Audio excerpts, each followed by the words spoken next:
How to Think Fourth Dimensionally. This is Neville Goddard's Out of This World. I'm going to break this book down, which I haven't done before on the channel. So I'm going to start now. I had so many requests on this. It's like one of the only books I haven't broken down of Neville Goddard yet, but it's actually my grandfather's favorite book by Neville Goddard. It was the first book that he read and the book that absolutely changed his life. So let's go ahead and jump right into this. And as always, I'm going to expound on these. And I love Neville Goddard's books and I'm so familiar with them, so I can do a really good job at it. And now I have told you before it come to pass that when it come to pass, ye might believe. John 14:29. Many persons, myself included, have observed events before they occurred. That is, before they occurred in this world of three dimensions. Since man can observe an event before it occurs in the three dimensions of space, life on Earth must proceed according to plan, and this plan must exist elsewhere in another dimension and be slowly moving through our space.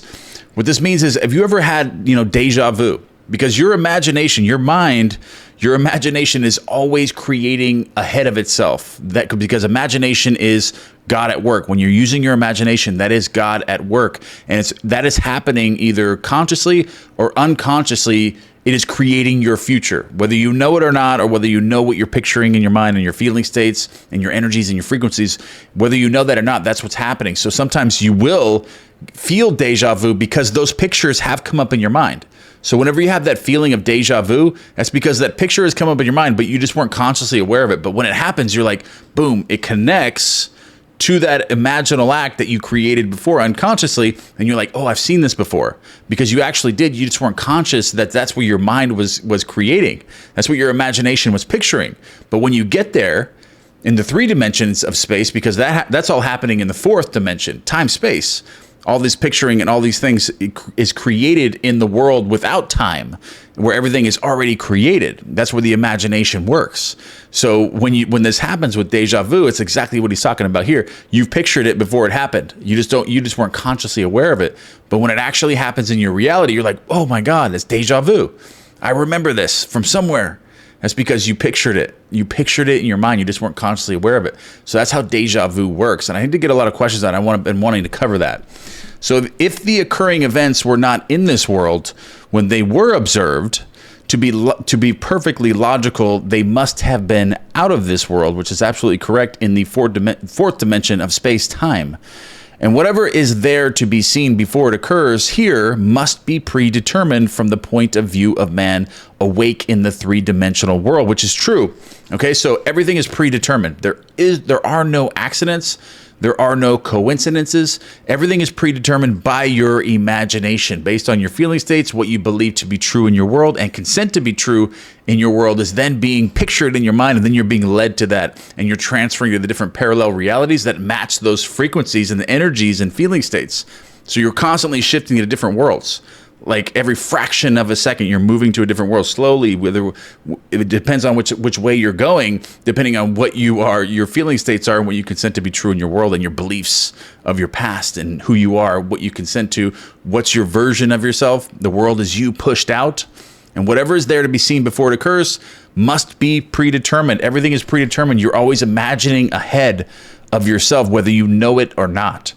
So thus, the question arises, are we able to alter our future? Absolutely. This is where Neville Goddard gets into it. This is when my grandfather read this book, the very first book he read about imagination creates reality. And it's actually in his testimonial in the Law of the Promise. This is the book that he bought from Neville Goddard that actually really made some big changes, including going to the VIP meetings with Neville, of course.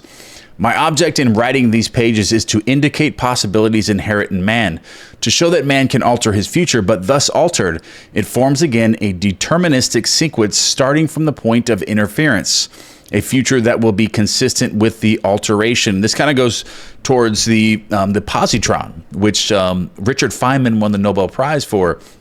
We actually have a certain amount of these positrons, which are They're positive running electrons in the mind. And when you imagine something in the future, which we're automatically doing anyway because they're always being activated, but you can actually control these positrons, which was actually photographed in the cosmos. And actually, you can actually intentionally create an imaginal act or a scene to happen in your future. And when you make it real, you shock time sense with this positron, and then you're led to that event that you created in the future. And you're going to get there. And that's what this is all based on, is what he's talking about here. So the most remarkable feature of a person's future is its flexibility. It is determined by his attitudes rather than his acts. Okay, so the effects and then the cause. Okay, so your moods, your feeling states, your vibrations, whatever you want to call this, like your moods, like what he says right here, that is what determines your future, because that is what you are picturing before it happens. In the fourth dimension, in time space, you're automatically picturing ahead of yourself and whatever, and these are all determined by your attitudes and your inner talking, your inner dialogue, which is created by that attitude. So this is what's being led to the actions that you take in the world that you're living in, based on the parallel realities that you're shifting to. You're constantly shifting, and this is where your future is being led, and this is when those pictures are coming up in your mind. And it's all based on this. So the cornerstone on which all things are based is man's conception of himself.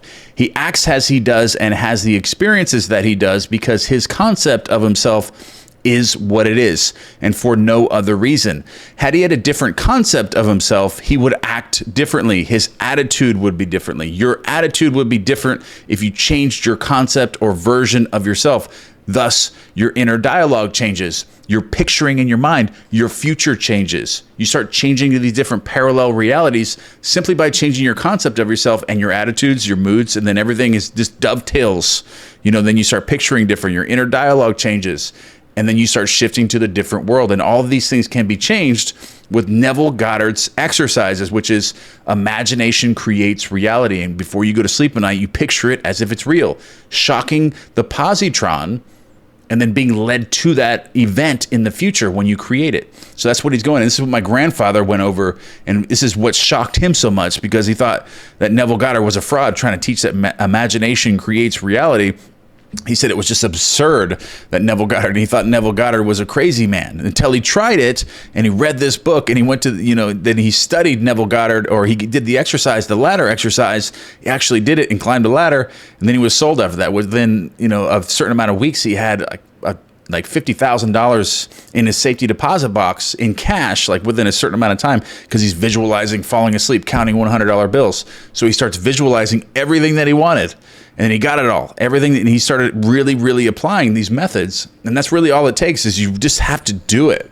You just have to get in there and start imagining and start picturing these things before you go to sleep at night.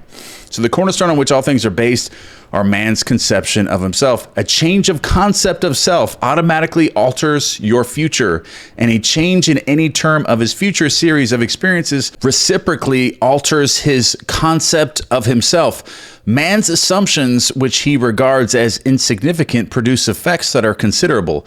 Therefore, man should revise his estimate of an assumption and recognize its creative power. All changes take place in consciousness. The future, although prepared in every detail in advance by your imagination, has several outcomes. At every moment of our lives, we have before us the choice of which of several futures we will choose. So he's talking about the infinite realities, like the parallel universes that we live in, that we're constantly being shifted to. You have the choice of what world you're living in based on all of this. So there are two actual outlooks on the world possessed by everyone: a natural focus and a spiritual focus. The ancient teachers called the one the carnal mind and the other the mind of Christ. We may differentiate them as ordinary waking consciousness governed by our senses and a controlled imagination governed by desire.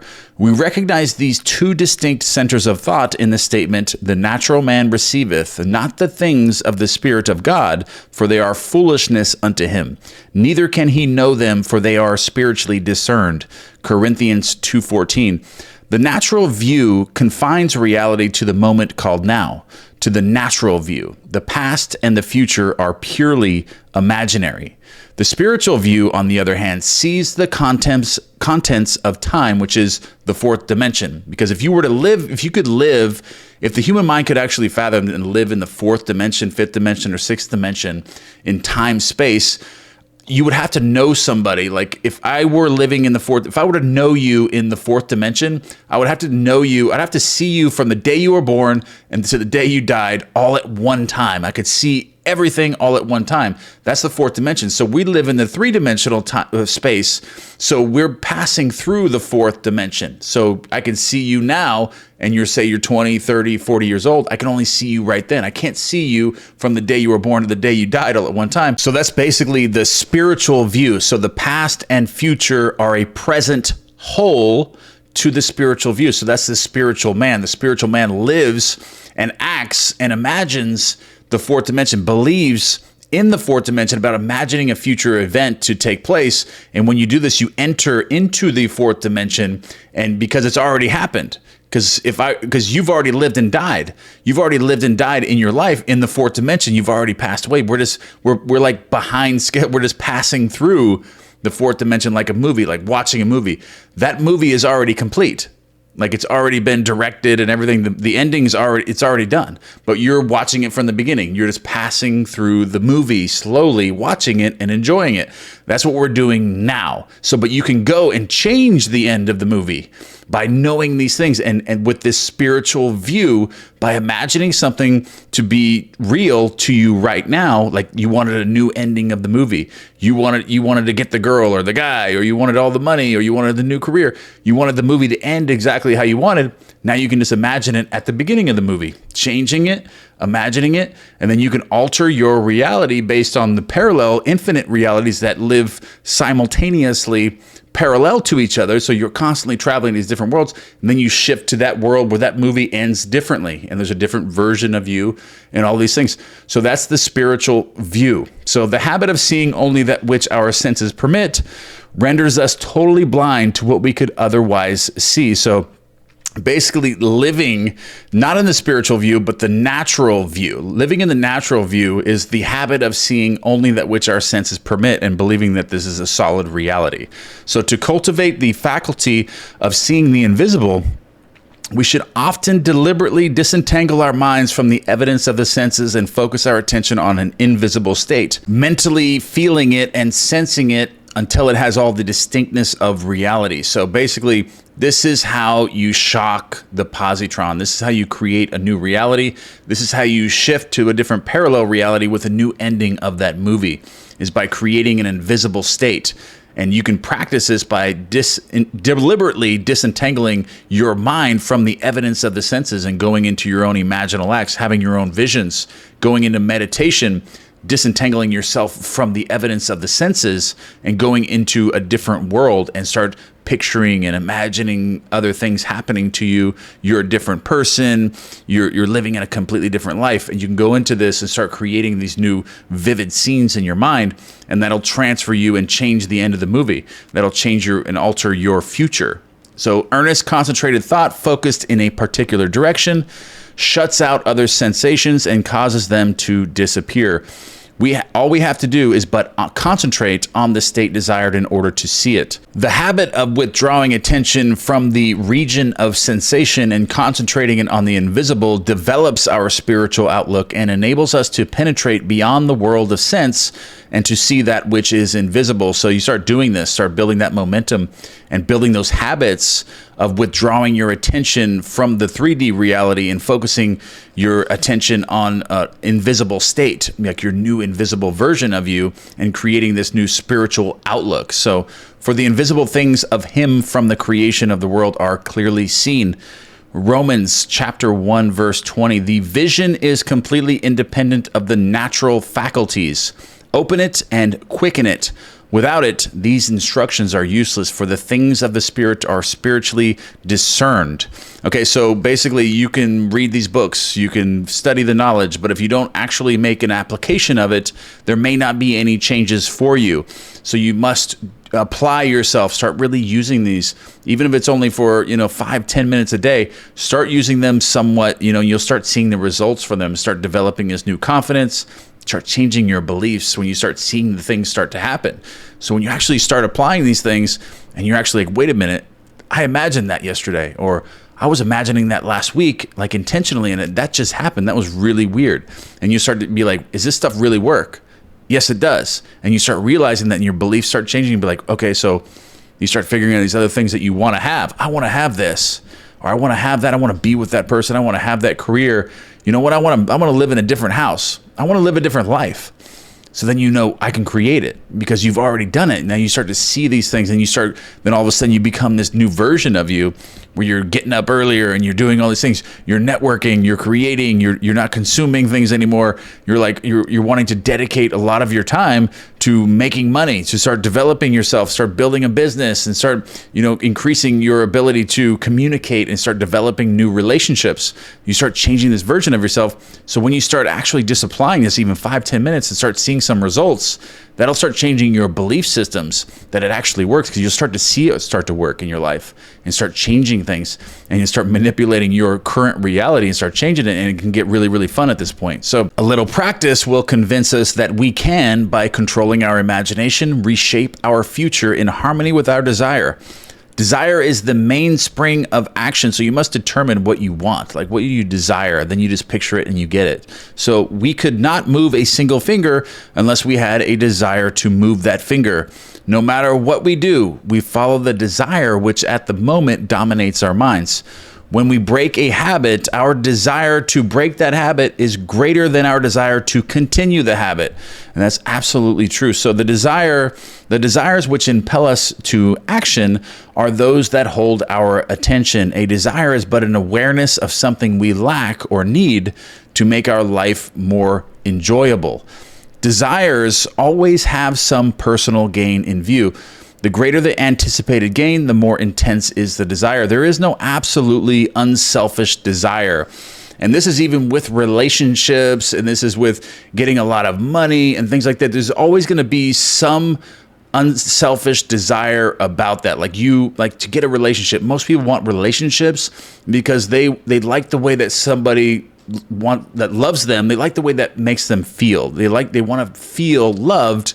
And that is somewhat of a selfish desire, but it's not a bad selfish desire. Not all selfish things have to be labeled bad. You want to feel loved. You want to feel compassion. You want to feel these things, which is selfish, but it's not bad selfish. So there is no absolutely unselfish desire, whatever you're trying to create, but you're also doing the same in return. So where there is nothing to gain, there is no desire and consequently no action. The spiritual man speaks to the natural man through the language of desire. The key to progress in life and to the fulfillment of dreams lies in ready obedience to its voice. Unhesitating obedience to its voice is an immediate assumption of the wish fulfilled. To desire a state is to have it. To desire a state, to desire something, is to have it. As Pascal has said, you would not have sought me had you not already found me. So as soon as you desire something, like if you picture something in your mind, or this unconsciously picture something that you want a brand new sports car, a new house, or a relationship, you're automatically feeling that being done, like in that moment. And that's the mainspring of action. That's what pushes you to go get it. That's what motivates you, because you just felt that. You felt the end, like you felt what it would feel like had you already had that thing. So then you want it. So then you're going after it. So then the motivation sets in because you just felt that desire being completed. And that's what Pascal is meaning here. So you would not have sought me had you not already found me. So you found the desire. You felt the desire. And that's why you're seeking it. And that's why you're going after it. So man assuming the feeling of his wish fulfilled and then living and acting on this conviction alters the future in harmony with this assumption. So then you're motivated to go get it, and it's also being drawn to you if you can hold that desire as already being completed. So assumptions awaken what they affirm. So as soon as a man assumes the feeling of his wish fulfilled, his four-dimensional self finds ways for the attainment of this end, discovers methods for its realization. So then you're entering now the fourth dimension, because now you're picturing it. So as soon as you desired something, your imagination automatically went into the fourth dimension, into the future, felt that desire being completed, and that's where the desire actually originated from, is from that feeling. Because if you couldn't actually feel it, then you wouldn't actually want it. Because you have to, just like Pascal said, you would not have sought me had you not already found me. So you felt it, and that's what made it real. So you already traveled into the fourth dimension and felt that feeling in the future as if it was already done. So you just have to capture that feeling. Assumptions awaken what they affirm. So as soon as a man assumes the feeling of his wish fulfilled, his four-dimensional self is going to go to that and feel it and find the attainment of this end if you can hold that feeling. So you capture that feeling, focus your attention on that feeling, and then it'll be drawn to you, attracted to you, and you're also going to do other things to get it. So all these doors are going to open, and you're going to automatically act towards and getting it and motivated to get it. So discovers methods for its realization. So I know of no clearer definition of the means by which we realize our desires than to experience in imagination what we would experience in the flesh were we to achieve our goal. This experience of the end wills the means. With its larger outlook, the four-dimensional self then constructs the means necessary to realize the accepted end. The undisciplined mind finds it difficult to assume a state which is denied by the senses. So a lot of times you're unconsciously feeling that. So you don't actually know that you're actually imagining the end when you have a desire. Like you actually felt that desire as being complete, and that's what's motivating you. But if you can consciously recognize this, like understanding what I'm telling you right now in this video, you can then have a disciplined mind and then focus on that same feeling because you've already found the feeling. You've already found the feeling. If you desire something, then you already have felt that feeling. So you just have to go back to that, then find that feeling, create that feeling, keep it close to you, and then hold your focus on this feeling until it actually happens. And then you can create like a mental movie or an affirmation that's based on that and picturing it at the same time until it actually happens. This will actually attract a thing to you really, really fast. And a lot of people I don't know what it feels like. How do I know what it feels like to have these things? You wouldn't desire those things if you didn't already feel them. If you couldn't feel the joy of having them already, then you wouldn't even desire those things. The only reason you desire something is because you actually pictured it already being done just for that split second. And then you had the feeling, and you're like, oh, I really want this. Like whether that's a relationship, a new career, a new house, new car, whatever it is that you desire, you have already felt, you've already pictured yourself driving it. Even for a split second, unconsciously, you've already felt that. Otherwise, you wouldn't desire that thing. So you've already found that feeling. So all you have to do is go back, capture that feeling, create a mental image of it, and hold it close to you. And that's why Neville Goddard talks about the undisciplined mind finds it difficult to assume a state which is denied by the senses.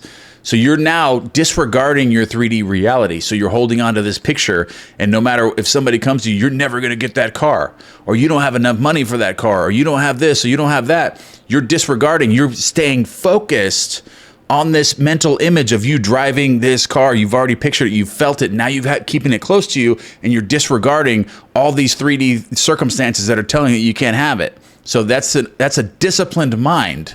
And you have to have that, according to Neville Goddard here, which is absolutely true. So the undisciplined mind finds it difficult to assume a state which is denied by the senses. Here is a technique that makes it easy to encounter events before they occur, which is call things which are not seen as though they were, Romans 4:17. People have a habit of slighting the importance of simple things, which this simple formula for changing the future was discovered after years of searching and experimenting. The first step in changing the future is desire. That is, define your objective, and then you'll feel it too. See, that's what he doesn't say here, but that's true. You will feel that desire. Once you desire something, you've already felt it. So know definitely what you want, and then you'll feel it, and then you'll desire it. Secondly, construct an event which you believe you would encounter following the fulfillment of your desire. This is where you grab it and bring it close to you. So then now you're constructing an event. Now that you've felt it, now you can take that feeling and now expound on that feeling and create a vivid scene that you would encounter following the fulfillment of that desire. An event which implies fulfillment of your desire. Something that will have the action of self-predominant, like it's already happened. Like you're actually completing the action right here, right now. You're not watching it on a movie screen. You're actually in the movie. You're an actor in the movie driving your new car, or whatever it is that you desire. So it's already done in your imagination, and you hold on to that. So thirdly, Immobilize the physical body and induce a condition akin to sleep. So just lay in an odd position as you're going to sleep at night. Like take 20 extra minutes before you go to sleep and lay in this position. Find that mental movie. Create that mental movie. Be disciplined. Disregard your 3D, the senses, all these things that are telling you can't have it.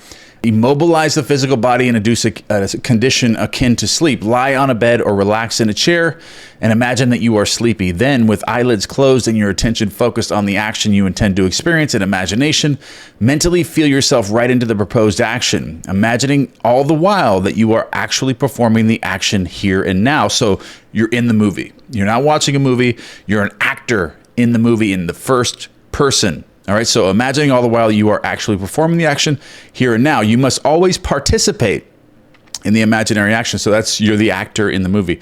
You're not merely standing back and looking and watching a movie, but you must feel that you are actually performing the action so that the imaginary sensation is real to you. It is important always to remember that the proposed action must be one which follows the fulfillment of your desire. So that's pretty obvious. And also you must feel yourself into the action until it has all the vividness and distinctness of reality. So keep doing it. Keep recreating it over and over. Be persistent with this, because once you feel the vividness and the distinctness of this new reality, you will have it. It'll be done and you will get it. So for example, suppose you desired promotion in your office, like you're working at a job, you wanted a promotion at your job.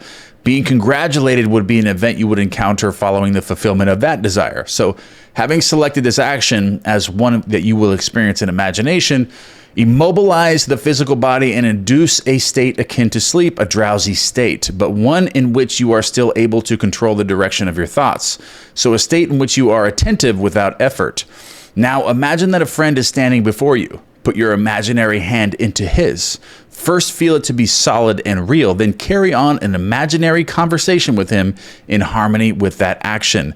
Do not visualize yourself at a distance in point of space and at a distance in point of time being congratulated on your good fortune. Instead, make elsewhere, here, and the future now. The future event is a reality now in a dimensionally larger world, the fourth dimension. And oddly enough, now in a dimensionally larger world is equivalent to here in the ordinary three-dimensional space of everyday life. The difference between feeling yourself in action here and now and visualizing yourself in action as though you were on a motion picture screen is the difference between success and failure. Because if you're watching yourself at a distance, it's not happening right now. It's not, you're not going to feel like it's happening to you, because if you're watching a movie, you're seeing actors, you're seeing all these actors doing all these things in this movie. You're not feeling that happening to you. You're feeling that happening to them, because you're not actually in the movie yourself. So even if you were watching yourself in a movie, like you were actually an actor in the movie and you're watching yourself as an actor, you're not going to feel the scene like you would if you were actually playing the part in the movie. So you must feel as if it's happening to you right now. So you're an actor in the movie. You're an actor in the movie. You're not watching yourself in a movie. So the difference between feeling yourself in action and visualizing yourself in action as though you were on a picture movie screen is the difference between success and failure. So the difference will be appreciated if you will now visualize yourself climbing a ladder. I know we've all done that exercise, and anyone that's actually attempted this and really, really did it, they did climb a ladder, I promise you. And there's probably thousands of you watching this video that have done this. So then with eyelids closed, imagine that a ladder is right in front of you and you feel you are actually climbing it. Desire physical immobility bordering on sleep and imaginary action in which self-feelingly predominates here and now are not only important factors in altering the future, but they are essential conditions in consciously projecting the spiritual self into the fourth dimension and activating the positron. Okay, so if when the physical body is immobilized, we become possessed of the idea to do something and imagine that we are doing it here and now and keep that imaginary action feelingly going right up until sleep ensues, we are likely to awaken out of the physical body to find ourselves in a dimensionally larger world with a dimensionally larger focus. So you can wake up inside of these in the fourth dimension, and it's going to be like automatically in this new movie, like in the fourth dimension. So it's going to be a dimensionally larger focus and actually doing what you desired and imagine you were doing in the flesh. But whether you awaken there or not, you are actually performing the action in the fourth dimensional world, and you will reenact it in the future here in the three-dimensional world. So don't worry about actually waking up, in that vision and actually completing the task in the fourth dimension, in your imagination, because that is the fourth dimension. You're traveling in the fourth dimension, time, space. But once you do this, whether you awaken there or not, you are actually going to perform that in the three-dimensional world eventually. So you will reenact that in the future, because that's when you've activated and shocked time sense with the positron. So experience has taught me to restrict the imaginary action, to condense the idea, which is to be the object of our meditation, into a single act, and to reenact it over and over again until it has the feeling of reality. Otherwise, your attention is going to wander off, and everything under the sun is going to be in your mind besides that. So you must restrict this imaginary action and be disciplined and hold it in your mind, because your mind's going to try to drift off on you. And that's why we do all these different exercises, the leaf exercise and everything that helps develop this part of the mind, which I'll post at the end of this video. I'll put a card up at the end for the leaf exercise to help you develop this ability if you haven't already tried that. But that exercise can absolutely help you. I'll post that card at the end of this video. So in a few seconds, they will lead you hundreds of miles away. The mind can do this. It'll take you hundreds of miles away from your objective in point in space and years away in point in time. So you must restrict that, be disciplined, and have that isolated ability to focus on one thing for long periods of time. If we decide to climb a particular flight of stairs because that is likely event to follow the realization of our desire, then we must restrict the action to climbing that particular flight of stairs. Should our attention wander off, we must bring it back to its task of climbing that flight of stairs and keep on doing so until the imaginary action has all the solidity and distinctness of reality. The idea must be maintained in the field of presentation without any sensible effort on your part. We must, with the minimum of effort, permeate the mind with the feeling of the wish fulfilled. Drowsiness facilitates change because it favors attention without effort, but it must not be pushed to the stage of sleep, in which we shall no longer be able to control the movements of our attention, but rather a moderate degree of drowsiness in which we are still able to direct our thoughts. So you want to dedicate enough time and then lay in this odd position, like a position you wouldn't normally sleep in. That way you don't just nod off and fall asleep right away. So you want to do this, you want to set a specific amount of time, and then you want to lay it in a position that you wouldn't normally sleep in. That way you can really, really work on this. So the most effective way to embody a desire is to assume the feeling of the wish fulfilled, and then in a relaxed, sleepy state, repeat over and over again like a lullaby any short phrase which implies fulfillment of your desire, such as "thank you," as though we addressed a higher power for having done it for us. So this will automatically, it's like an affirmation. When you start repeating this as like a lullaby in this drowsy state, you're automatically going to picture the end result, like "thank you," and you're gonna have these beliefs as well that there's a higher power getting it for you. So you're automatically going to picture these things in your mind as already being complete. So you're gonna capture that feeling state. So if ever we seek a conscious projection into a dimensionally larger world, then we must keep the action going right up until sleep ensues. Experience in imagination with all the distinctness of a reality. What would be experienced in flesh were you to achieve your goal, and you shall in time meet in flesh as you met in your imagination. Feed the mind with premises, that is, assertions presumed to be true, because assumptions, though unreal to the senses, if persisted in until they have the feeling of reality, will harden into facts. To an assumption, all means which promote its realization are good. It influences the behavior of all by inspiring in all the movements, the actions, and the words which tend towards its fulfillment. So you're going to be picturing all these things that tend towards the fulfillment of your wish fulfilled. So to understand how man molds his future in harmony with his assumption, we must know what we mean by a dimensionally larger world. So this is where he breaks down the fourth dimension. This is really good. For it is to a dimensionally larger world that we must alter our future. The observation of an event before it occurs implies that the event is predetermined from the point of view of man in the three-dimensional world. Therefore, to change the conditions here in the three dimensions of space, we must first change them in the four dimensions of space. Man does not know exactly what is meant by a dimensionally larger world and would no doubt deny the existence of a dimensionally larger self. He is quite familiar with the three dimensions of length, width, and height, and he feels that if there were a fourth dimension, it should be just as obvious to him as the dimension of length, width, and height. A dimension is not a line. It is in any way which a thing can be measured. Okay, so that is what a dimension is. Something that can be measured in some way is a dimension. So you can add more dimensions to this. So the fourth dimension is time. You can measure time. You can measure width, length, and height. Those are all dimensions. So that's the 4 dimensions. That's 3 dimensions.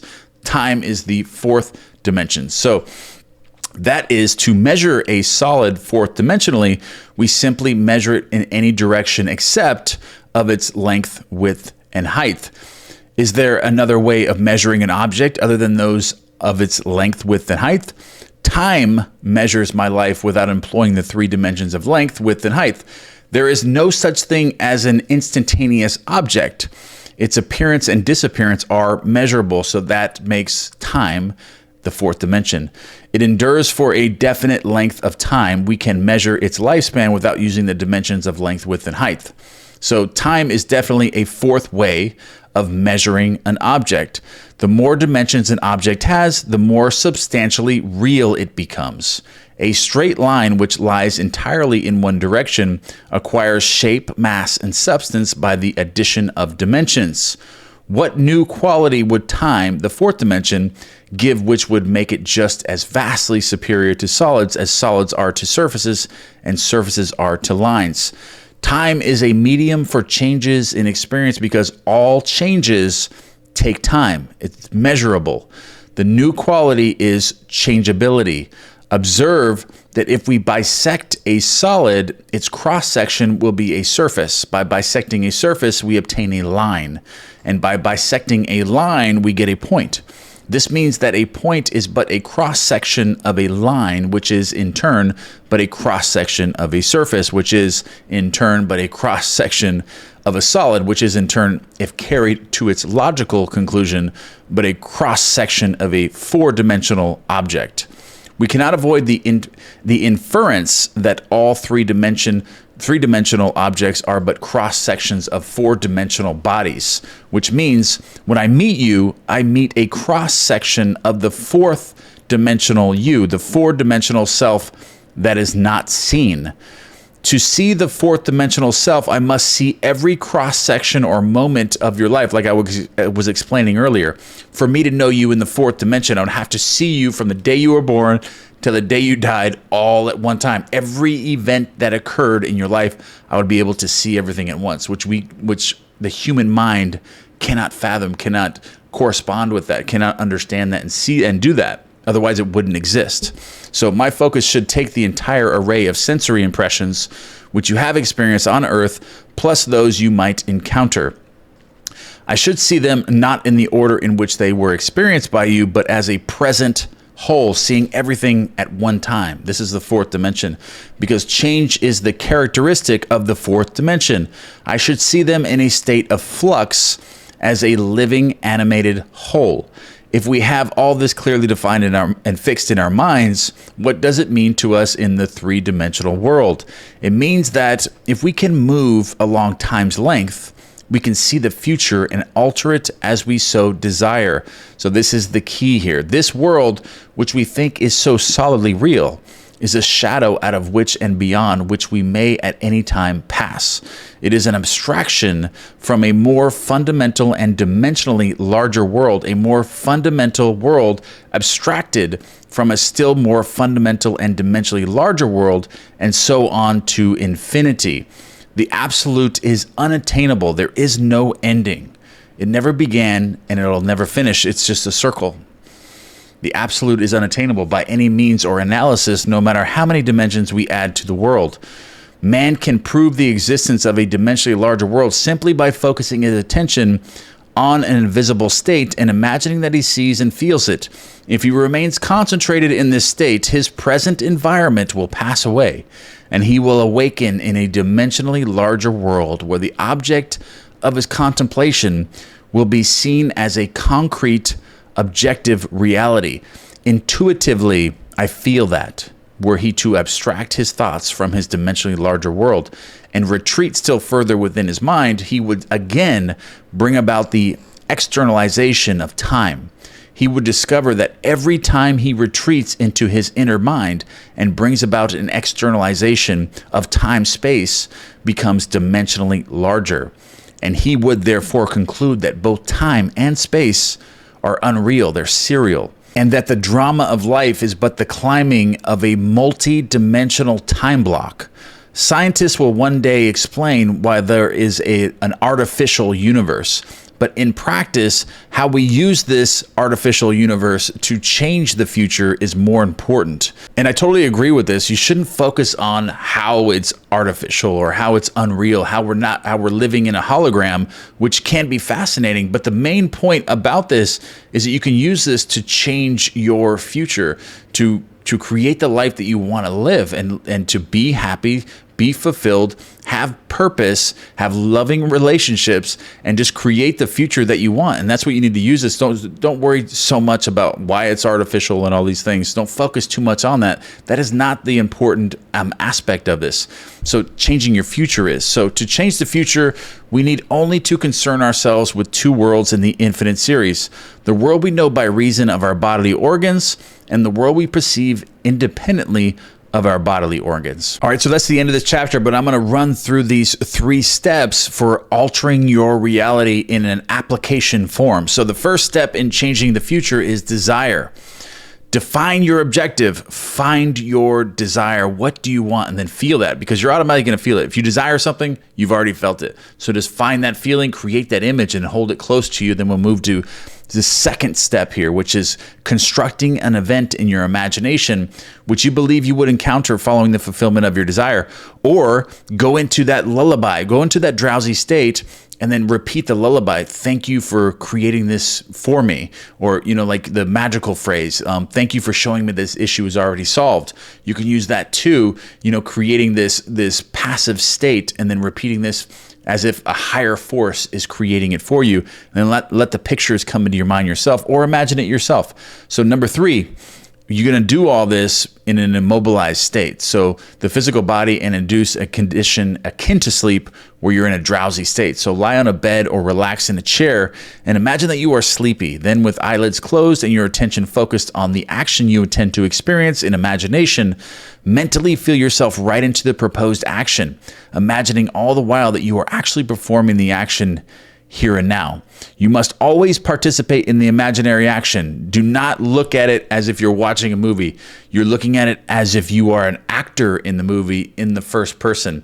All right, guys, that's the end of this video. And don't forget to give me one thing you are grateful for or any other content you want me to cover. And we'll be moving into chapter 2 very shortly. So I'm going to create a playlist, a separate playlist for this book, so you can go back there and reference anytime that you want. All right, guys, I love you. That's the end of this video, and I'm going to post that card to the leaf exercise that can assist you in developing the ability to focus on your imaginary act and a feeling state, and then impressing that into the subconscious mind, just like we went over in this chapter, creating a new future, activating the positron, and taking your life to the next level. So click on that if you need to develop your ability to focus on one thing and visualize. All right, guys, I love you, and I'll see you in the next one. The only God is your own wonderful human imagination.